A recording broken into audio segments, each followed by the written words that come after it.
nitwa Irankunda Edouard nkaba ndi umukristo wo kw'isengero rya Baptiste mu Kibingo bitayeho ndi n'umuririmbyi Imana yangiriye neza ndi ku kivi ndiko ndakora ubundi bwo bifise ico bisobanuye kuko ni impano umuntu ahabwa n'Imana kugira ngo nanone agere hageze.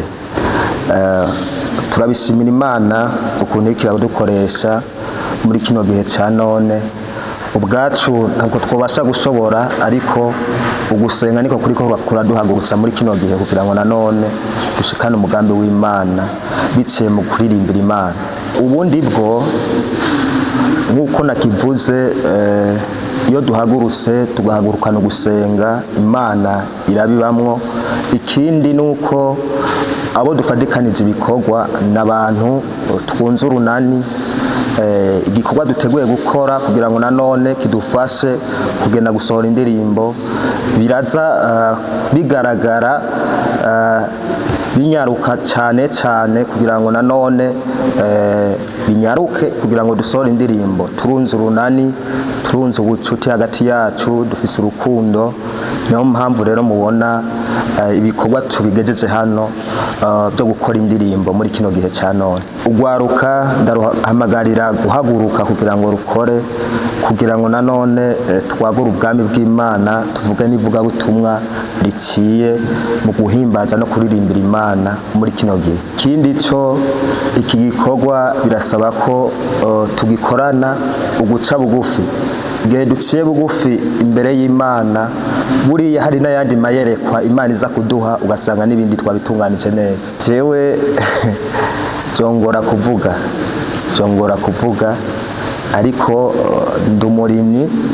ndumurimyi ko biri kose.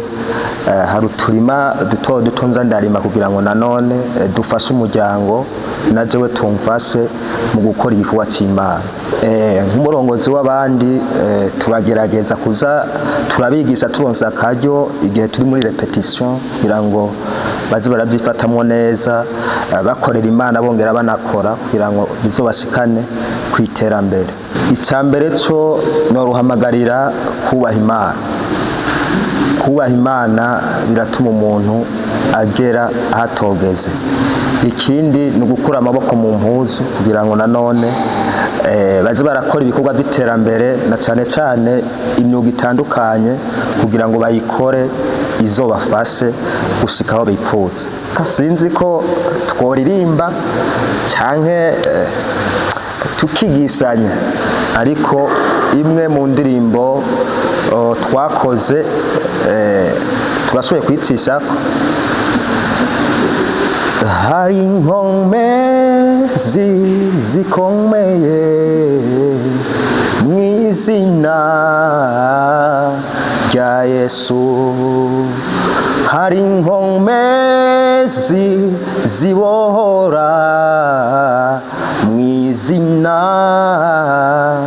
rya Yesu. Kuba yabambwe kwari ukugira ngo twamureko kuri izo nkomezi. Yego murakoze cyane. Icyo twabasaba ni ukudutera intege muri uru rugendo turimwo, kuko intambamyi ni nyinshi. Hari aho twipfuza gushika ariko bigaca byanka kubera tutararonka badufata mu mugongo.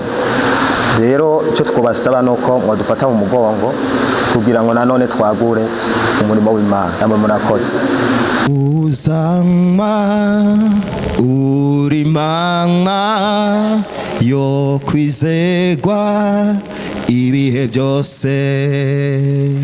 Uzama uri Imana yo kwizerwa ibihe byose. Umuntu wese afise amasezerano yahawe n'Imana. Umuntu wese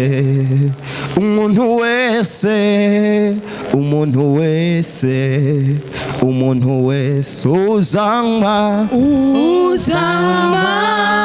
uri Imana yo kwizerwa ibihe byose uzanywa uri Imana yo kwizerwa ibihe byose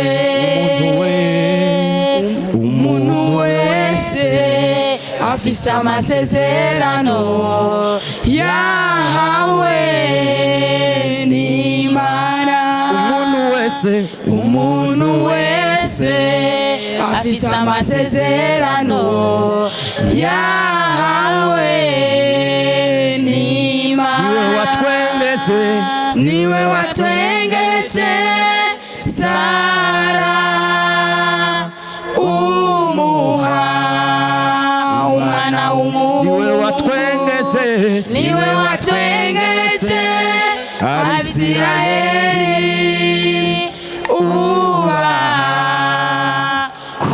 kujabuka kiyaga gitukura niwe watwengeje Dawidi umuha kwisha Goliyati n'igihe gito amasezerano ukayashitsa kuwihanganye n'igihe gito amasezerano ukayashitsa twese kuwihanganye n'igihe gito amasezerano ukayashitsa kuwihanganye n'igihe gito amasezerano ukayashitsa amasezerano arateba ariko ukayashitsa amasezerano arateba ariko ukayashitsa amasezerano arateba ariko ukayashitsa amasezerano arateba ariko ukayashitsa amasezerano arateba ariko ukayashitsa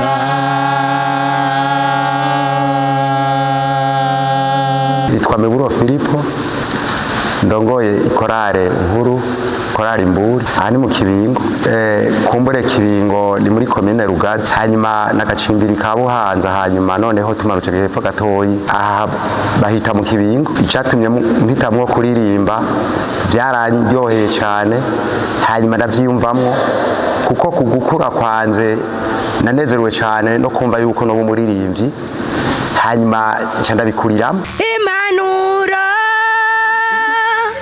impanuro yo kutava kubuntu bw'Imana nimukurikire kugiriranira amahoro n'abantu bose no kwezwa kuko umuntu atejejwe atazoraba umwami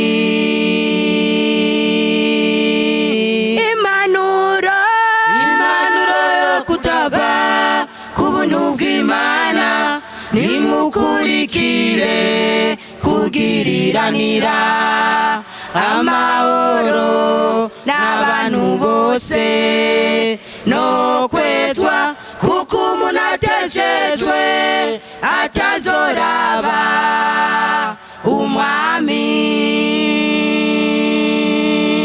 ariko twirinde ntihagira umuzi wo kurura umera mu mitima yacu ariko twirinde ntihagira umuzi wo kurura umera mu mitima yacu abeshi ntibizigamye bigatako bakandura abeshi ntibizigamye bigatako bakandura ariko twirinde ntiyagira umuzi wo kurura umera mu mitima yacu ariko twirinde ntiyagira umuzi wo kurura umera mu mitima yacu abeshi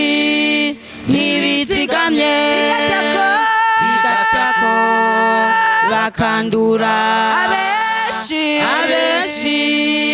ntibizigamye bigatako bakandura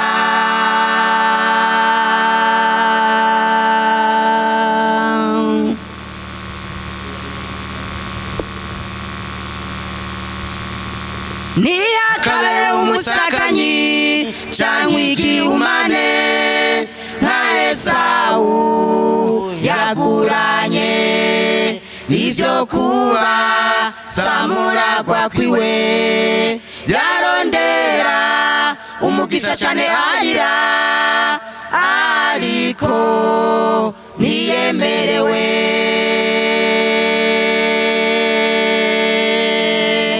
ntiyakabe umusakanyi cyangwa igihumane nka Esawu yaguranye ibyo kuba samuragwa kwiwe yarondera umugisha cyane arira ariko ntiyemerewe ariko twirinde ntiyagira umuzi wo kurura umera mu mitima yacu ariko twirinde ntiyagira umuzi wo kurura umera mu mitima yacu abeshi ntibizigamye bigatako bakandura abeshi ntibizigamye bigatako bakandura ariko twirinde ntiyagira umuzi wo kurura umera mu mitima yacu ariko twirinde ntiyagira umuzi wo kurura umera mu mitima yacu abeshi ntibizigamye bigatako bakandura abeshi ntibizigamye bigatako bakandura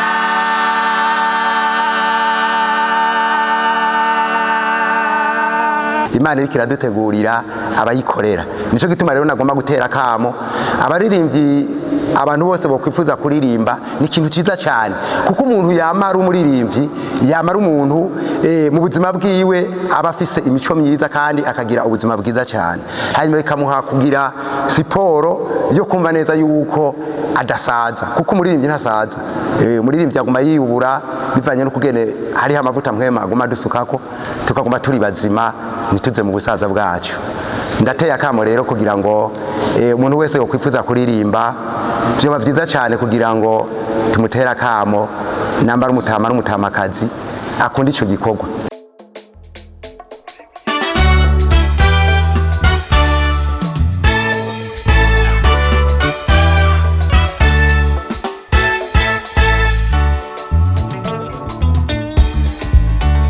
impanuro bene data mwoye gukora ibibi ariko mukore ibihimbara Imana. Iyi ni impanuro muhawe ni korale Sunday School Baptiste Kibingo tukaba twibatuye murakoze.